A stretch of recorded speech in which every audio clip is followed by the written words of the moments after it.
Je vais donner le résumé du cours de mouvement. Donc, premièrement, point à retenir, relativité du mouvement. Bon, voici un exemple. Un bus qui roule lentement dans une ville, qui transporte deux passagers A et B.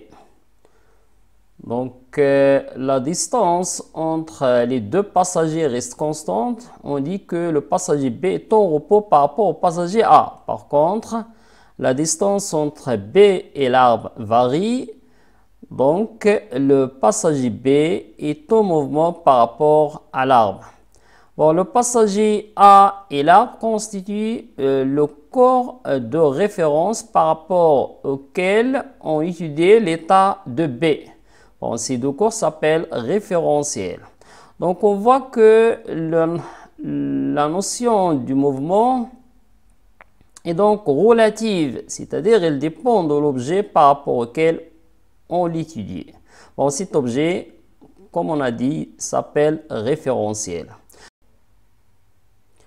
Pour déterminer la position d'un point mobile, il faut choisir un repère d'espace et un repère de temps. Le repère d'espace ROIJK est un repère orthonormé. Son origine O appartient au référentiel. Et on détermine la position du point mobile M par le vecteur de position OM qui est égal à XI plus YG plus ZK, tel que X, Y et Z, ce sont les coordonnées de point M. Si le mouvement est rectiligne, on choisit comme repère tout simplement ROI qui est constitué d'un seul axe, c'est l'axe des abscisses. On détermine la position de M par l'abscisse X ou bien le vecteur position M qui est égal à XI. Et pour étudier le mouvement d'un cours, il faut aussi associer une date à chaque position repérée dans le référentiel choisi. C'est pour cela qu'on doit choisir un repère de temps qui est l'association d'un instant origine t est égal à 0 choisi arbitrairement et d'une unité de temps associée à un compteur de temps, le chronomètre ou l'horloge. Par exemple, ici, on a choisi comme origine de temps t est égal à 0 à la position M3. Par contre, l'instant d'arrivée du point mobile à M2 T1 est inférieur à 0 et l'instant d'arrivée à M5 T2 est supérieur à 0. Bon, les deux événements ayant lieu à T1 et T2 sont séparés par une durée delta T qui est égale à T2 moins T1. Troisièmement, différents types de mouvements à étudier cette année en tronc commun. Mouvement rectiligne uniforme qui est caractérisé par une trajectoire rectiligne, c'est-à-dire les positions du point mobile appartiennent à une droite, et une vitesse constante, c'est-à-dire les distances parcourues dans les durées de temps égaux sont égaux. Bon, pour l'expression de la vitesse moyenne, V moyen est égal à D, la distance parcourue sur la durée du temps, delta T s'exprime en mètres par seconde.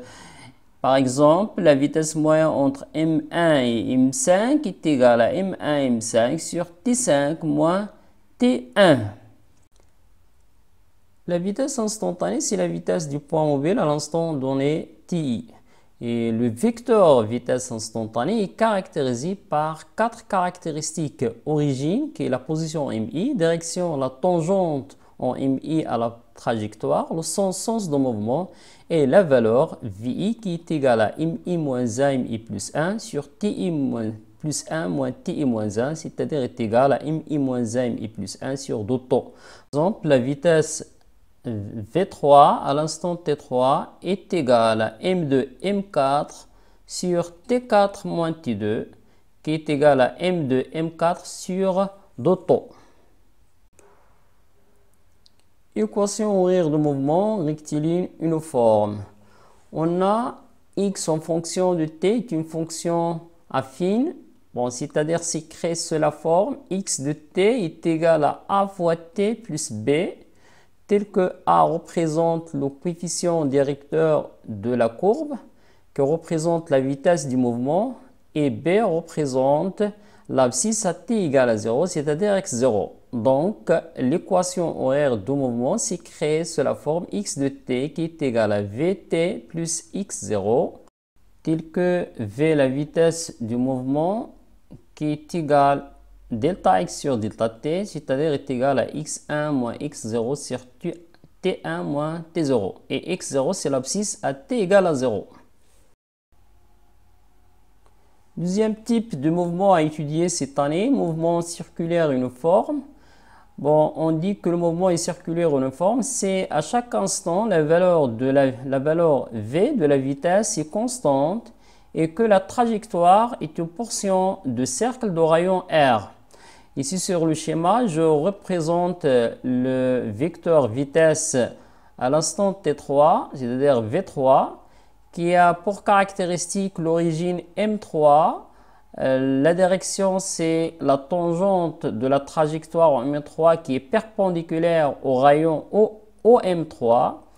Et le sens de mouvement. Et pour la valeur, on utilise la relation précédente, c'est-à-dire V3 est égal à M2 et M4 sur Dotto.